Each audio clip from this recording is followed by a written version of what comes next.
What is up, everybody? It is your boy Mythist back for another episode of Make a Beat with Me.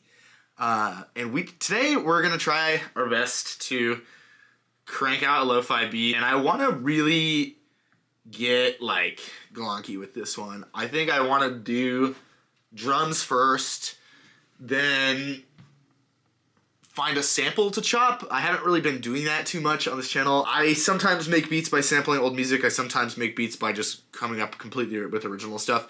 Today I want to sample something. So we're going to start with drums. We're going to find a sample. We're going to manipulate the sample to fit in with our drum track. We're going to add a bass if that's necessary. And that is going to be our beat. So wish me luck. There's a whole lot of different video ideas that I have swimming around in my head that I want to make. So thank you so much for being here. Like and subscribe if you enjoy music production content and want to see some more good shit coming in the future. Without further ado, let's go ahead and get started. I released a couple beats a few weeks ago that had the Soulfy plugin as a drum track. This is a sample library that is also really rich with a lot of sound design options, and it has its own beat maker, which is like a sequencer. I've never seen quite this type of sequencing in a beat maker. Basically, you can go in here and play these. So you can also play them by holding these keys down. So, right, and if I were to press a note on my keyboard,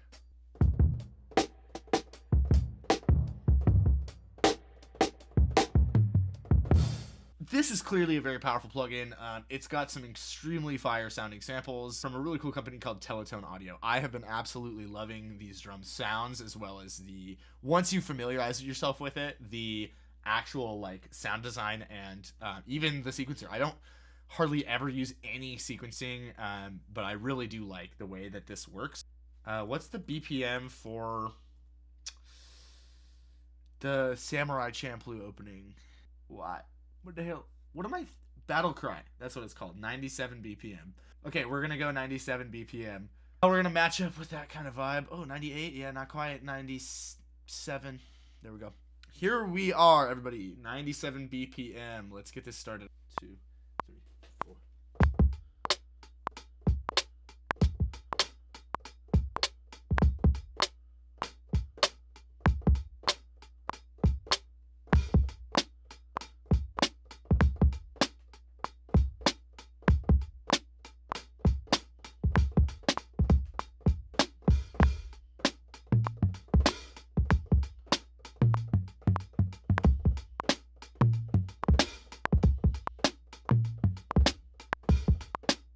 I got a little bit off time there. I like this idea.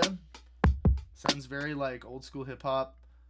I'm gonna go ahead and select all and hit the quantize on 16th notes. See what that sounds like. So now you'll notice it sounds a lot more straight. It sounds like it's very locked into the groove. I was playing that pattern with a bit of swing, so I'm gonna reintroduce that. Nice. So now we're getting that vibe. I don't know how I feel about that.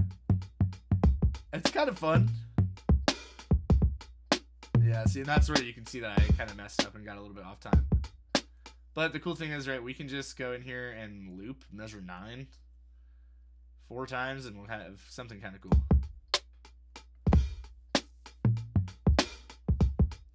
Dun, dun, dun, dun, dun. Okay, that's starting to grow on me. So now we're gonna be doing some crate digging. I'm gonna pull up YouTube. Y'all don't need to see my YouTube search history. JK, there's nothing weird about it. Allow me a moment while I find a sample. So let me go ahead and pull up my downloads. We got insect noises. We got International Studio Orchestra Girl in the Dark. I think this is it. I think this is going to be our sample.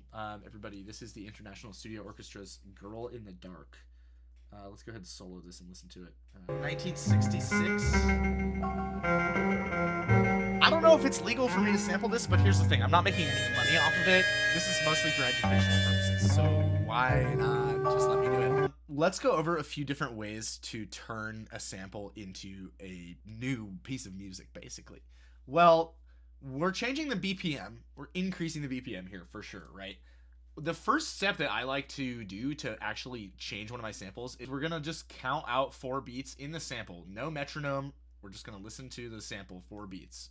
So we're going to count them out. Start somewhere in the middle. I like to start in the middle because it's usually kind of the crescendo.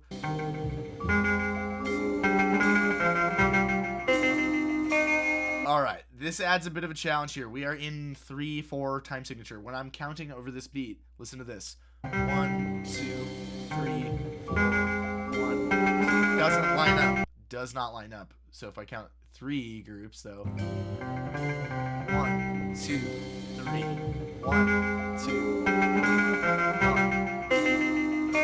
That type of timing meter, time signature feel will come to you with time if you keep the study of music in your heart and the passion alive for learning. So anyway, this is 3/4, which means there are actually several ways to use a beat that's in 3/4. A lot of people would steer clear of it. They would say, I'm not going to sample that. It's in 3.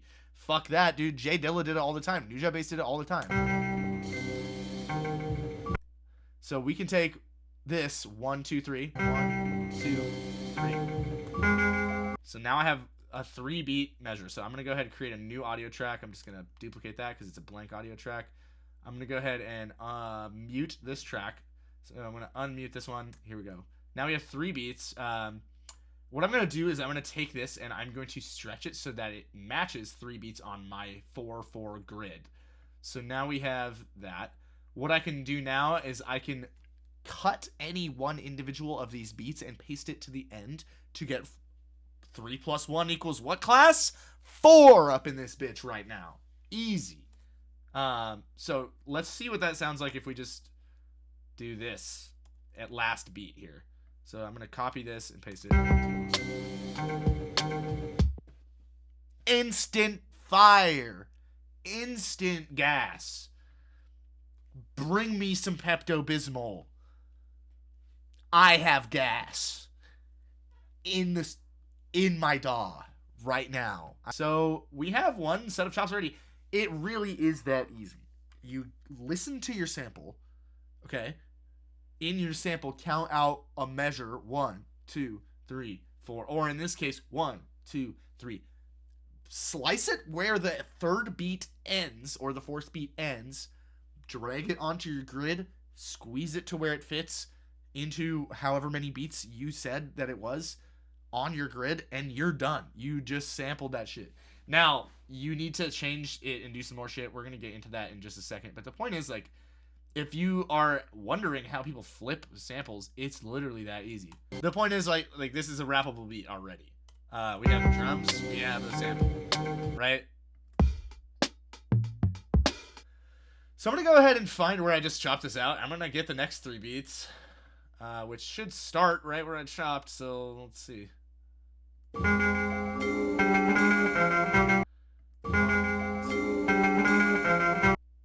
going to chop it. I'm going to go back like just a hair before and chop there.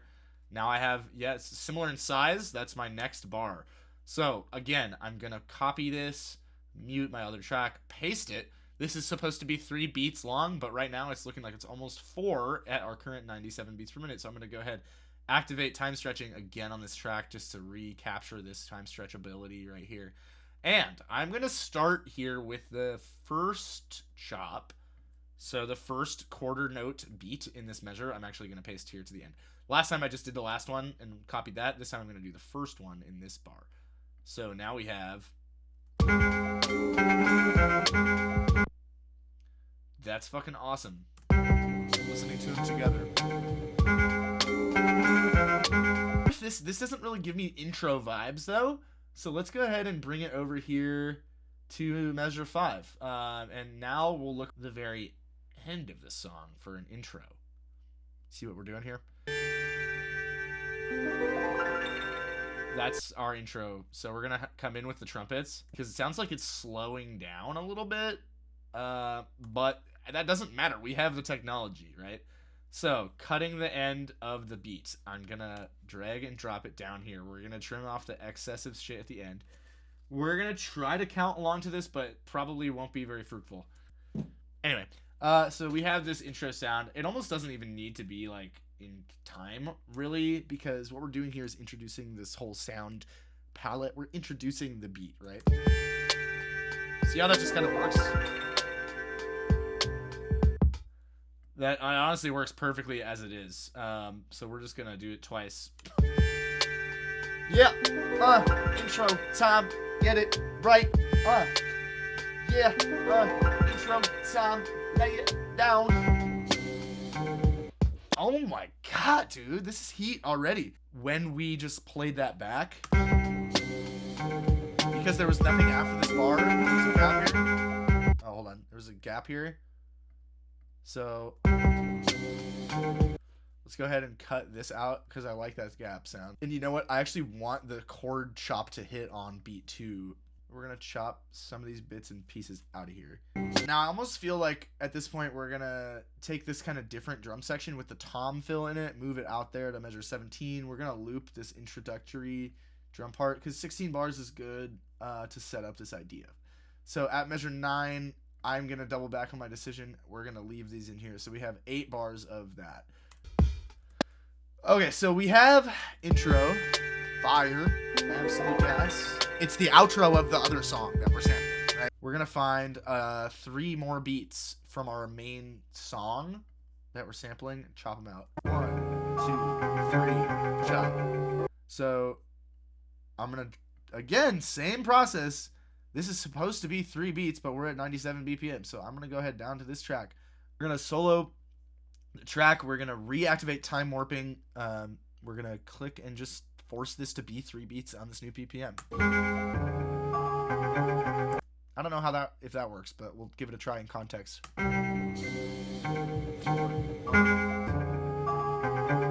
No, okay, so it's a different part of that measure. One of Logic's most fire new additions is the slip tool. You can actually just scroll through the song. So let's line up a transient like there. See if that works.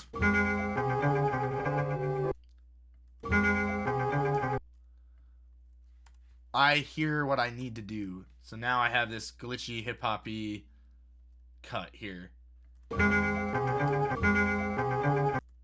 Nice, and it sounds like that is actually just a little bit out of time. So what we're gonna do is we're gonna go ahead and delete these 2. We're gonna line up this. Hold on.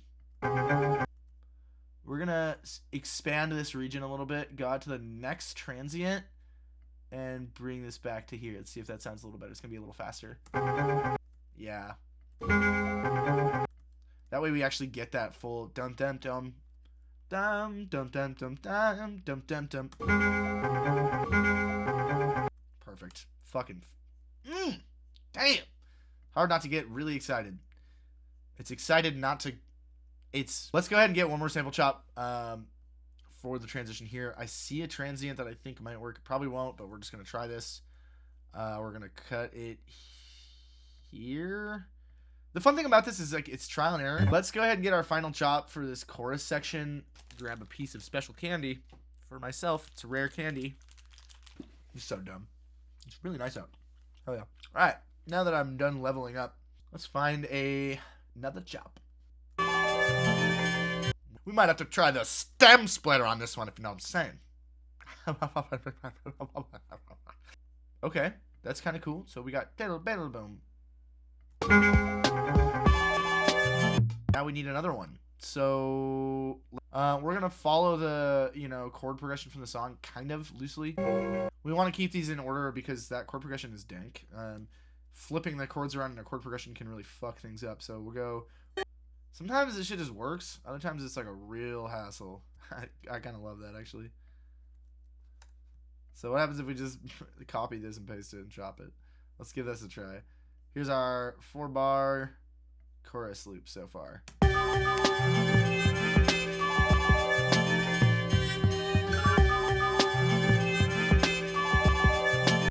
Alright, so another technique for chopping and screwing, sampling that I have used in Logic in the past to great success-ish is to just drag and drop parts of your sample onto your grid and then to manually move them around with these flex markers.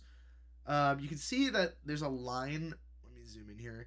There's a line on like every major transient, or at least what Logic thinks is a transient. And of course, a sound like this, there's going to be transients all over the place and other sounds all over the place. The problem is that now that I'm listening to it, I like it. And if I like it and I listen to it enough, I'm going to become convinced that it's in time. I'm going to be convinced that it's rhythmically good. Repetition, as Adam Neely once said, and I think he was quoting somebody else, repetition legitimizes. When you're making music and listening to music, if something happens over and over again, it starts to sound more normal and more like, oh yeah, that's just how the sound is. That's just what the sound is. I assure you we can go deeper here. I think this needs to go here. See that tiny little change? Probably did nothing, but let's check. Yeah, it did almost nothing. This is what I wanted to move. I almost want this to happen 3 times, so let's try that.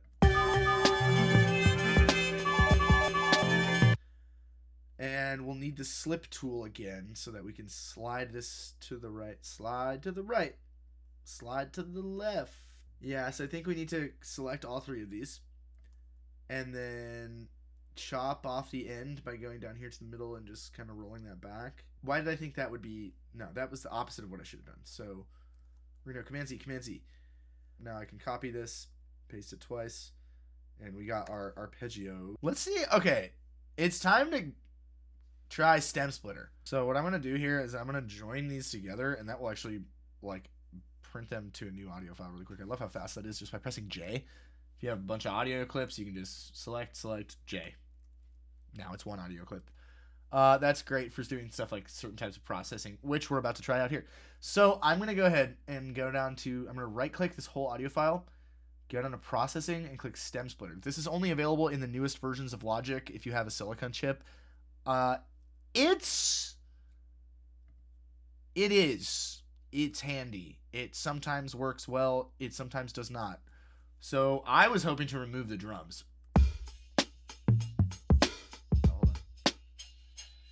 Seems to have worked rather well. And I'm going to delete those and delete that track, in fact. Now we got, what, bass? Interesting. I love that bass line. Very quiet. So, we get a little bit of that right in there. What did it... My question is, what did it think were vocals? And I'm pretty sure it's nothing. Yeah, nothing. Oh, you could have just looked at it. So... cut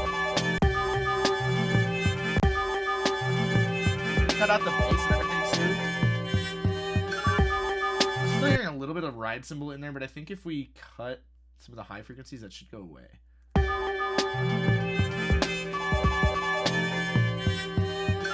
You know, and honestly, it's fine. A little bit of like messiness is totally fine. It's a fucking hip hop beat, dude. Like, you know, that's one of those things where if you're like, no, I gotta isolate out all the frequencies, it's like, actually, just chill. You're fine. Why bother being a perfectionist when you can just hook something? Let's make a drum fill. But